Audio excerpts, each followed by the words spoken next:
प्रत्येक स्वामी भक्ताने नवे तर प्रत्येक सनातनी हिंदू व्यक्तीने स्वतःच्या घरामध्ये करणं खूप गरजेचं आहे. श्रीयंत्र सेवा म्हणजे काय आहे तर त्या श्रीयंत्र महाललिता त्रिपुर सुंदरी देवीचं घर म्हणजे श्रीयंत्र.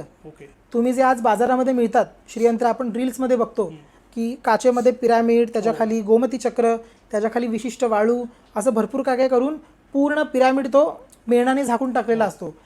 प्रत्येक गोष्ट ही उघड स्वरूपात ज्यावेळी असते त्यावेळी ती गोष्ट ब्रह्मांडातल्या सूक्ष्म अणुरेणूंना साथ देण्याचं कार्य करत असते. आणि बंद असते ती, बंद असेल त्या गोष्टीवरती अभिषेक होऊ शकत नाही. बरोबर.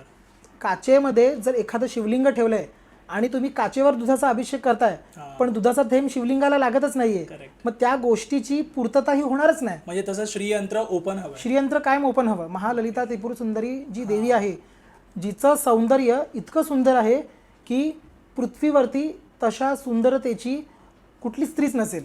ती साक्षात भगवती जगज्जननी आहे. अशा महाललिता त्रिपुर सुंदरीचं अधिष्ठान म्हणजे श्रीयंत्र.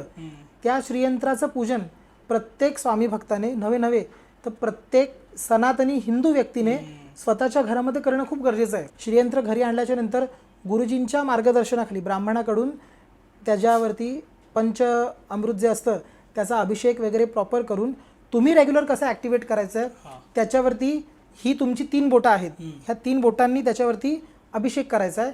जो तुमच्या महालक्ष्मीचा मंत्र आहे तो म्हणावा. तो तुम्हाला नसेल आठवत तर तुम्ही तुमच्या इष्टदेवतेचा मंत्र म्हणा. तोही नसेल आठवत तर तो तुम्ही तुमची ओम श्री कुलदेवाय नमः, कुलदेवताभ्यो नमः हा मंत्र म्हणत त्याच्यावरती तुम्ही 11 वेळा अभिषेक करा, 51-52 वेळा करा. कुंकवाचा करायचा.